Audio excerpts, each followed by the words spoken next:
हुआ जब प्रयागराज कुंभ मेले में खुदाई के दौरान मिला कुछ ऐसा जिसे देखकर नासा के वैज्ञानिक भी हैरान रह गए। देखिए, यह घटना उन सभी लोगों के मुंह पर करारा तमाचा है जो सनातन धर्म का मजाक उड़ाते हैं। अगर आप भी एक सनातनी हिंदू हैं, तो इस वीडियो को लास्ट तक जरूर देखिएगा, क्योंकि आज आपको इस बात का पता चलेगा कि केवल भारत देश में ही नहीं बल्कि इस पृथ्वी के किसी भी कोने में खुदाई की जाए तो वहाँ पर सनातन धर्म का सबूत मिलना तय है। ऐसा ही एक सबूत मिला है प्रयागराज के उस क्षेत्र में जहाँ आने वाले समय में महाकुंभ का आयोजन होने वाला है। आगे बढ़ने से पहले महादेव के सच्चे भक्त वीडियो को लाइक करके कमेंट बॉक्स में हर हर महादेव जरूर लिखिए।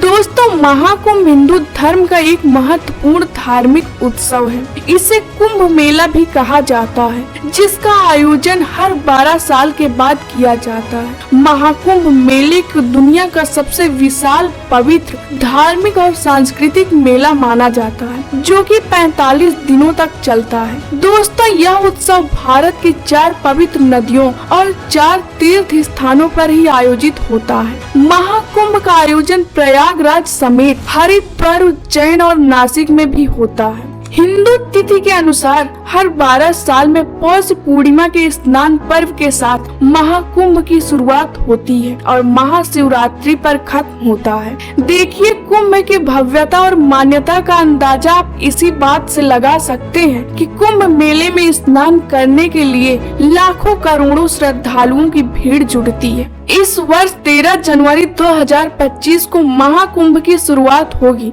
जिसका समापन 26 फरवरी 2025 महाशिवरात्रि को होगा। दोस्तों, महाकुंभ की शुरुआत होने से पहले प्रयागराज को और भी ज्यादा भव्य और सुंदर बनाया जा रहा है, जिसमें कई सालों पूर्व से ही सुंदरता और भव्यता को बढ़ाने का कार्य शुरू हो गया है। उत्तर प्रदेश सरकार द्वारा प्रयागराज की गलियों को सुंदर चित्रों से सजाया गया है।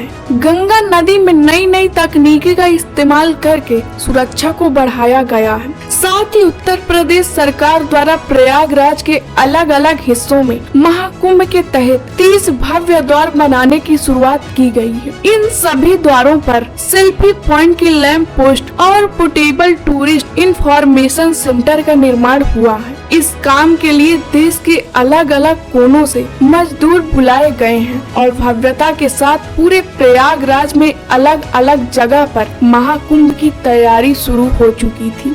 तभी विजय नाम का एक मजदूर, जो उत्तर प्रदेश के झांसी का रहने वाला था, विजय शंख द्वार बनाने के लिए अन्य मजदूरों के साथ खुदाई कार्य कर रहा था। तभी विजय को खुदाई के दौरान जमीन से काफी पौराणिक मूर्ति प्राप्त हुई, जिसकी लंबाई मात्र 1 फीट थी, लेकिन भगवान विष्णु की वो मूर्ति काफी पुरानी लग रही थी। दोपहर के 2 बज रहे थे। सभी मजदूर भोजन में व्यस्त थे। मौके का फायदा उठाते हुए विजय उस मूर्ति को अपने साथ अपने घर ले गया और अपने घर के मंदिर में रख दिया। उसका ऐसा मानना था कि उस मूर्ति के चमत्कार से उसकी जिंदगी बदल जाएगी। अगले दिन जब वह शंख द्वार के खुदाई करने पहुंचा, तो वहां खुदाई कर रहे मजदूरों को प्राचीन सिक्के प्राप्त हुए। दोस्तों, प्रयागराज के खुदाई में यह सब मिलना एक सामान्य बात थी, क्योंकि इससे पहले भी प्रयागराज के अलग अलग हिस्सों में खुदाई के दौरान भगवान बुद्ध की खंडित प्रतिमा, सिक्के व